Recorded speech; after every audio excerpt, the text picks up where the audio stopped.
You know, I'm right. The podcast that uncovers the origin stories of some of the biggest names in sports, media, and entertainment, and so much more. Nick Durst here, along with Joe Calabrese and Joe. We are very excited for our guest today. He joins the exclusive club of being a multi-time guest. Lots been going on in his career since we last had him on. So why don't you let everybody know who is back with us here today once again? Since we last had him on, he has joined Turner Sports now, doing the lead studio stuff for the NHL on TNT. We're very happy to have him back on. Liam McHugh. Liam, first things first, what kind of car are you in? And the beard looks immaculate. You should keep it. Oh, thank you. Thank you. Yeah, I don't plan on shaving unless someone absolutely makes me. And so far, that's the beauty of being in hockey, really, is you can always lean on, like, playoff beards, and, it's part of the culture. I am, and listen, kids at home, if you make it to these levels, you too can sit in the parking lot of a strip mall in a minivan and do podcasts on your phone. So the glamorous life of television. Yeah, this is the minivan. It is beat up beyond recognition. My kids destroy it. They are inside, two of them getting tutoring right now. I had to drag them there. So that was a lot of fun. But this is great. This is like my calm adult moment of the day. So I'm looking forward to it. Love it. You excited to be back on? I am. I listen. I love the show that we do at TNT. It's loose. It's fun. It comes off the way it feels hosting it. It's good to hear that people who watch it say, like, it really feels like just a group of friends watching the game. They don't agree on everything. They're interested in other things outside of hockey, and that comes up sort of organically and out of nowhere. And sometimes it takes you way off the rails. Because that's what the show is, and it doesn't really feel like work. Although at the same time, like, we all take it seriously, we take the league seriously, and everyone's coming in with ideas every week, and some are ridiculous, some are, like exactly what you would expect. But it's week to week; you never know what you're going to get. I love that show. I'm pumped to be back on, and it is one of it's one of the few things I've definitely done. I mean, I love, as the season changed, going from sport to sport to sport, but like I look forward to hockey season just because I get to hang out with these guys all the time. So we are, just over a month away from dropping the puck on the season. So we're pretty excited. Why do you hate everybody's favorite hockey team? Yeah. Well, listen, I mean, this is equal opportunity hating right now. I don't want to discriminate against anyone's team. I want them to know that, like, they're getting joy in something, and I'm here ultimately, at times, to take that joy away, because there are moments. I love that, like, you can just state a fact on social media about a team with zero opinion, but the fact isn't like the most positive thing about the team, and they're like, "You hate us." No, this is what's going on. In reality, this is just the way it is. So if you feel that way, then I hate absolutely everyone out there. And it is my job to turn at times, and on the show the same way, because despite the fact that I still feel like an immature teenager, I'm counted on to be the adult in my show. So I have to be the buzzkill every once in a while. We do, in fact, Biz, will tell you, he's learned that we have something called commercial breaks, and you can't just talk and talk and talk. He's like, well, we have to stop now. Yes, you have to stop now, because our salaries depend on these commercials, and we have to get to them, and we have to move on. So I kill his buzz all the time, and I have to, constantly do that for viewers. And it wouldn't be as fun if I was just doing it to one franchise. So it has to be every franchise throughout the NHL. Even the one, listen, I grew up an Islanders fan, and I still support the Islanders. I'm still a fan. But every now and then, I got to knock them down and let people know I hate them as well. And I hate their fans, just because it Equal feels opportunity right. status. There you go. So Yeah, got it.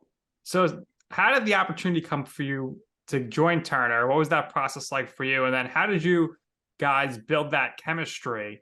And how intimidating was it the first time being with the great one, Wayne Gretzky? And how was it for you to kind of coach him to be teaching him how to do TV? Well, I mean, I'll start at the beginning, which was, we obviously realized that the NHL was going to stay at NBC, and very quickly, a lot of our men and women were, finding jobs elsewhere at ESPN and at TNT. And it was a little bit trickier for me because I did many different things at NBC. And it's just the idea of, what I might hang on to, what I was leaving behind. But I saw the people that were going to TNT. I also, for me, a big thing about it is I'm a fan of TNT's coverage of all sports. And I think just about everybody is a fan of what they do with the NBA. I don't have a lot of guys I would call role models in this business, but Ernie Johnson's certainly one of them.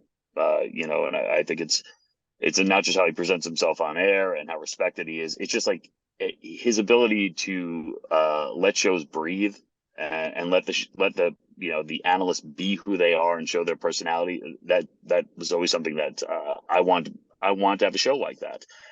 So when TNT called and they were interested in at least having a conversation and having me take a trip to Atlanta and run through some things and see if it worked, I was like extremely eager, and I went down there, and Anson had been hired down there, and I knew him, so there was a comfort level there. But one of the cool things was that I was on a panel where we were sort of all auditioning in some regard, and Biz was on it, and we sort of knew each other the way everybody knows Biz over social media, but we had never met. I'd met pretty much everyone else from Spit and Chicklets, but I'd never met Biz, and it was kind of instant. Like he was exactly who he is on our show now. He's exactly who he is off camera, on camera, and we made like several mistakes during this, but it was so much better because we were just calling each other out. We got halfway through it. He pronounced the guy's name wrong. I told him he pronounced it wrong. And he's like, oh, all right. I guess we're done here then. And it was like right in the middle of our segment. I said, yeah. And then we just started talking. I was like, well, what are you going to do with all your free time? You're obviously not getting this job. And the cameras are rolling and these producers are watching. And it was kind of cool. They came out after we love that. I was like, really? I was like, because it just felt like it felt natural, felt the way like we would communicate with each other. And we've kind of gone from there. And one of the cool things about this, we've developed chemistry. Anson and I already had it. I knew Rick Tocchet a little bit when we started through Keith Jones. And so that helped a bit. I think it was a little bit harder with Tocchet because he had 1 foot still where he wanted to coach. And you could tell that. But he settled in really nicely. I learned so much from him. The big thing about this show was that they let us be ourselves, but everyone who's involved in it, they didn't just show up and decide like, all right, well, they want us to be ourselves. Like we don't have to put any work in. During the week, everyone's on a text thread and everyone's, throwing ideas out there. And then eventually what happens is someone throws an idea out there that's like just awful and it can't be ignored. And everyone just starts chirping that person. And that's the text thread. And that carried over to what we did on the air. And I think the cool thing was a couple guys asked, they're like, is this all right? Like we do. So I'm like, just go for it. They kind of told us they'll rein us back in if they need to. And we've gone from there. They've given us a lot of freedom. They probably regretted giving us some of that freedom, at least a few times. But for the most part, we're happy with it. And the wild card in all this was, the man you mentioned was Wayne Gretzky, because he clearly did not have to do this. He can, exist as this godlike figure and, sort of stay in the background of the sport and be this revered individual and show up occasionally at things. But he came on and he really embraced it. He wanted to storytell. He wanted to take us back. And what I really found out is that he's still the guy who is the ultimate hockey teammate. Like he wants to be in the locker room. It's not good enough for him to be there if everybody's chirping each other, but not him. Mm-hmm. Like he needs to be involved in that. And once we sort of were able to figure that out, where you could shoot something at him and he'd come right back over the top of you, it changed the show completely. It loosened everyone up. But there's still these moments, of course, where like he stops and tells a story, and I look at the other analysts and they are like 9-year-old kids. Like wide-eyed, like just can't believe they're sitting at the desk with Wayne Gretzky telling these old stories.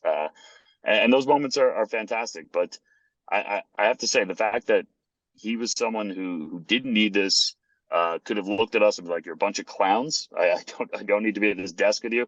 But instead, he's like, you know what? like the vibe, and I want to go with it. I want to be a part of it. And even though he's Wayne Gretzky, he's still a great teammate. And we're thrilled he's coming back. We're gonna have Henrik Lundqvist more this season, and that's been fantastic as well, because there are times where Biz goes way off the rails, and Hank just sort of looks at him from across the desk, and he's like, "Take it easy, take it easy. There's a future Hall of Famer here. You can stop talking for a while. I can let the people know what's going on." Speaking of Henrik Lundqvist and looks, is he the most handsome man you've ever seen in person before? It's really it's like annoying. I tell people all the time. I mean, he's it'd be different if, like, first off, elite athlete, Hall of Famer, handsome. He is impeccably dressed at all times. Even when he's casual, like, everything fits perfectly and looks better on him than it looks on anyone else. Extremely intelligent, articulate in multiple languages. He speaks English is not his first language. He speaks it better than anyone else on the show. Able to, when we go into demo situations, when we're standing up and going through plays, he has an ability to explain things in a way that almost no one else does. Where he can, if you played goalie for 25 years, you learn something. If you never played the sport of hockey, you still understand what's going on. That's a really, really difficult thing to do, especially in hockey. And it would be easier to hate him if he was just a jerk. But on top of it, he's like the greatest guy. He's so nice. He's down to earth. He's one of those guys where, like, if I text him, a second later he texts back. We've got kids around the same age. We can talk about things outside of sports. He's a regular guy, even though he's obviously not a regular guy. So he's as close to the perfect human being, I think, as I've ever met. Which again would irritate me if he wasn't really just such a great dude. But I don't know. I love working with him. He's offered so much to the show, and yeah, the annoying thing is, like, the rest of us are in makeup for like 7 hours just trying to, like, keep up with him as he just goes in, he, like, fixes his hair for a second. He's like, "Yeah, I'm good. All right, just put me on there." And then you got to take the show on the road to the Hall of Fame. One of the last times you guys were on the road, though, you were part of the most epic photo in the history of the internet. You, Wayne Gretzky, and the champ Brock Lesnar. How the heck did that come about? What was that like, seeing Brock Lesnar in the hotel lobby? I'll tell you, it was like the first time I impressed my kids. They're like, "Who's that guy with you and Brock Lesnar?" I'm like, "That's Wayne Gretzky." Like, like, "Oh, really?" Like, "How do you know Brock Lesnar?" Like, they could care less about anything I've done in my life. They're like, "You've met Brock Lesnar. That's big time." We broadcast out of Atlanta because we're down TNT, and we get back to the hotel. It's late. There's usually nothing going on. I think Gretzky had called in advance and said, like, "Hey, could you just keep this, like, little area near the bar open, because we know it's all closed, but we just, like, want to unwind after the show, just chat for a little bit." And they said, "Yeah, no problem." So we're sitting there. There's, like, just 5 of us at a table, and all of a sudden a couple of other people walk in the hotel, and it's late. It's in Atlanta. There's nothing going on. We're wondering who these people are, and this mountain of an individual just walks in. And the WWE was in Atlanta that weekend, and Lesnar had won the title. So he walks in, he's got the belt with him. And the cool thing is, like, listen, instantly recognizable, regardless. And even if you don't know Brock Lesnar is, you're like, all right, that guy's a WWE champ because he's got the belt and he's enormous. And he walks in and he sees Gretzky and he is starstruck. Wow. Completely and utterly starstruck. Like, he's taking pictures with Gretzky.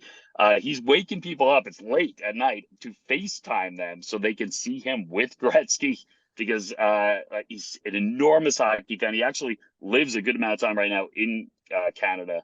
So he's like, "My neighbors are going to believe this." It was such a cool situation to see someone who is, I mean, it's hard to imagine Brock Lesnar as, like, just a normal human being.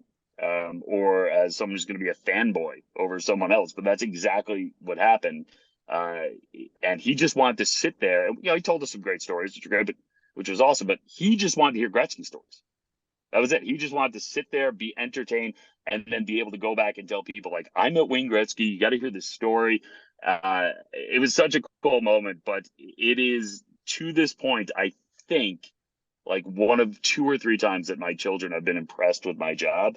Otherwise than that, they just don't care. They're like, "You go to work, you talk about sports, great."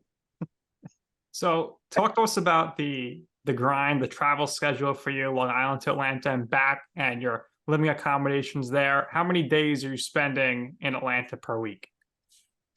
Yeah, during the regular season, it's not too bad. New York to Atlanta, luckily, there's a flight just about every hour, so that makes it pretty easy. I don't live far from JFK Airport, so and then the commute when I get there is pretty simple as well. So I'm down Tuesday.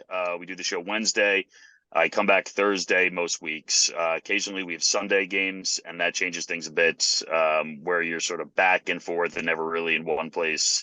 But for the most part, it's extremely manageable in the fall. We sprinkle in a few games here or there where we have, I actually was just booking travel for Thanksgiving, where it's like a Wednesday game. Then I'm going to be home. I'll eat Thanksgiving dinner as early as possible on Thursday. Thursday night, I'll go back to Atlanta. I'll do the 2 shows on Friday. But for the most part, it's not bad. And I've told people, like, you talk to play-by-play people, this is life. Like, you're just bouncing around and you don't know what time zone you're in. You don't know what hotel you're staying in. You're in so many different hotels. You don't know what hotel number you're at or which key card is the right key card. I don't have to deal with that. It's pretty simple. Where it gets tricky, because I've 3 young children, is I spend my spring essentially in Atlanta. It's tough to get back because I do every single playoff game, and I don't want it any other way. Because the truth is, if I step away from it, I'm just going to be home watching the game anyway, and I'm not going to be present. When I'm around my family, which makes it worse because I'm there, but I'm not really paying attention. So it's rough on them a bit at that point. Luckily, my wife's parents are retired. They usually come and stay that month with them, which works out really well anyway, because I love my in-laws and they love me, but I don't know if we want to be spending a full month together. So we FaceTime and they spend time with their grandkids and my wife. So after that, it's really, we go on the road, and that's the cool thing. This is like it's like summer camp for adults, basically. You go on the road. We were in Vegas and South Florida this year, which is a dangerous combination of cities for anyone, and especially our group. I feel, group. Yeah. So I feel like I felt lucky every game when everyone just showed up. Like, I just felt good about that alone, that they made it in there. But it's so much fun because you're out there and you feel the energy of the crowd, and obviously everyone's going crazy for Gretzky, and they want to be a part of that. And they want to be around him. Biz is such a man of the people, where everyone's shouting his name, but he will sign every autograph, take every single picture, won't turn anyone away. And on top of that, wants to have like full conversations with everyone. And it's like, we're back from commercial in 3, 2, he's shouting at people. It's a cool vibe. It's a lot of energy. And I'd say, like, while I travel a lot, I look at Kenny Albert, my good friend who does our play-by-play, and I feel lazy because Kenny, every time I look up, like, I feel like Kenny does a hockey game and like it's our game, and then I go home and watch boxing, and he's like calling the boxing match. I'm like, is he calling that from his hotel room? Like, what's Kenny doing? He's doing 4 sports in 4 different leagues a week. It's and the coolest thing about Kenny is I've never seen him stressed out. I've never seen him unhappy. He's never had a nasty word to say about anyone. He's never complained. I mean, I complain constantly. I grew up in a house full of people who were just like arguing and complaining, and it's why isn't this fair? And I'm from Long Island, so we're just constantly cursing about things. Kenny is always in a good mood, in a positive mood, when he has every right to be exhausted and to be stressed, but it's just never the case. He's a tremendous talent, a great guy. Absolutely. So you mentioned at the top, there's some great people at Turner. Obviously, everyone was surprised to see, with all these former NBA players, that you're the best free throw shooter on the staff. NHL and TNT absolutely cleans up in the all sports relay course. Lauren Shahadi, pretty embarrassing performance by her, kind of cost the MLB team. Whose idea was that cross promotion, and we'll be running it back again this October when you're all back in the studio. Oh, we better run it back. And the baseball folks better have like worked out the entire summer and gotten their stuff together, because that was brutal. And I felt bad for Lauren after a while, because like it is rough. Like you're throwing the wiffle ball, and I guess like Lauren was like a really good softball player back in the day, but you're like, if you try throwing that like a baseball or a softball, it winds up being worse. So now you're thinking about it. It's like, I felt terrible. But I will say this about it. I made that free throw.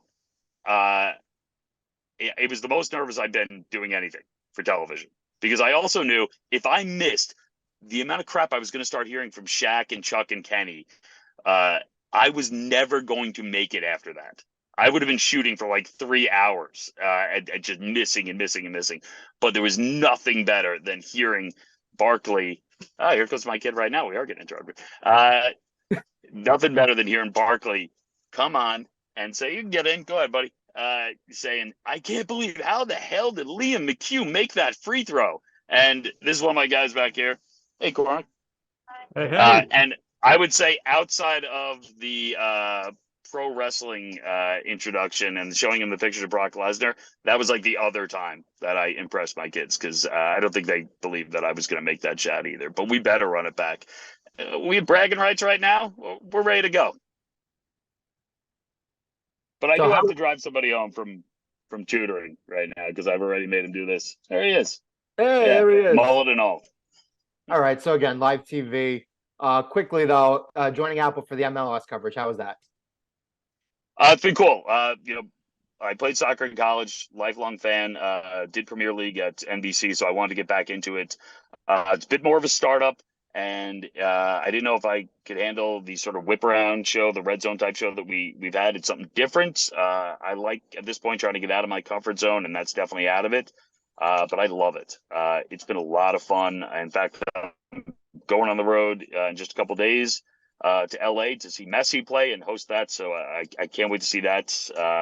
The amount of excitement and interest that he's brought to this league. I did not think it would be at this level. I knew it would be high. I did not think it would be at this level. I also didn't think he'd be this elite still, because a lot of guys, older players, they come from Europe, maybe they start to slow down a little bit. He's come and he is like ready to rip people's hearts out just to win games. So it's been a lot of fun. I love the group that I work with Sash Klush and Bradley Wright Phillips. Great guys who are at this point just kind of learn to, they're loose, get along great together because they're former teammates. It's been a welcome addition to what I'm doing here. So I hope to do it for a lot longer. Wayne Gretzky, Lionel Messi, Liam McHugh, all people who are elite at what they do. Liam, we thank you for your time again. We know you got to take the kids back, drive safe. Appreciate you doing this with us. And again, you know how this works. We always give our guests the last words. I don't know that I could top being mentioned in the same sentence with Gretzky and Leo Messi. But I will. I'm going to clip that, and I'm just going to play it over and over. I'm going to see if I can get it to be the doorbell at my house.